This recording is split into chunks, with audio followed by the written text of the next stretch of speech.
Grace be unto you and peace from God our Father and from the Lord Jesus Christ. I was glad when they said to me, let us go into the house of the Lord. And I'm Father Steve Sellers, and right here sleeping beside me is Dot. There she is. And there's a little bone for her to ignore. She's too busy resting today. We've had to up her allergy medication a little bit to keep her from scratching all the time, and so that's making her a little drowsy this morning as she gets used to that. But she's going to have a fun day today. I'm going to be taking her to her favorite day spa where she can go run and play with her friends this afternoon, and she always loves doing that, and she always comes back later in the day very, very tired. But anyway, this is our brief daily message of hope, and I do pray that you're in a good place today as we're at the midpoint of this work week, and I hope that you're able to experience all that the Lord is bringing to you, all the spiritual blessings and gifts that He showers upon us when we're able to receive them. I was just thumbing through an old file today and came across an article I wrote probably 10 years ago that just struck me in a new way today. And it's about invisible people. And some people in the world today are invisible. We come across them all the time. I see people that society ignores. They're in many places. The very poor, the elderly who are poor, who are in memory loss centers that I see from time to time. They're people that we'd rather not even think about.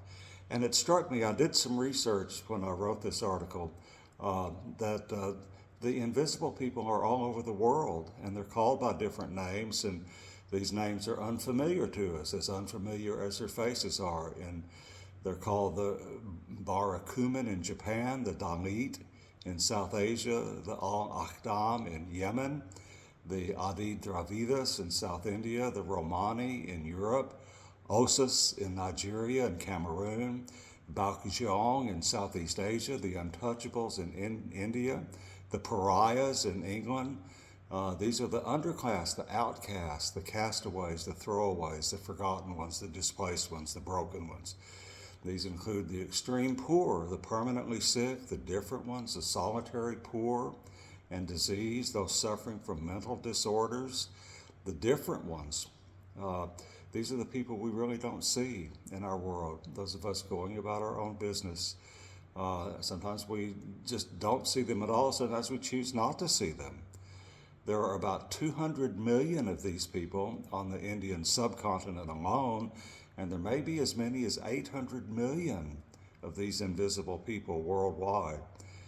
In the United States, the richest nation in the history of the world, there are those we don't see also that I encounter, the impoverished elderly.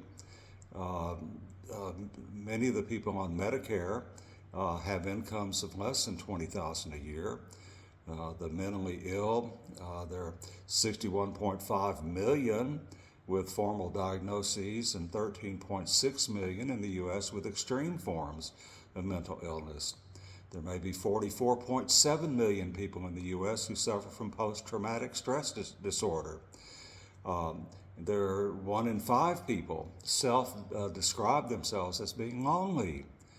These are the ones we don't see. There's so many others. And the point just went through my mind today that Jesus spent most of his earthly ministry with invisible people of his day, because to him they're not invisible.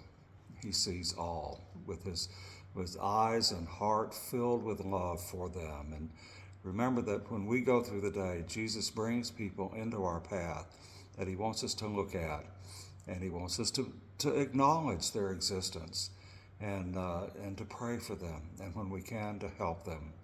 But certainly to let them know that they're not invisible, because no one is invisible to the Lord. That includes us. Remember, he sees every one of us and loves us. And I was just thinking, along with all of this today, with the wonderful 19th century hymn called "Breathe on Me, Breath of God."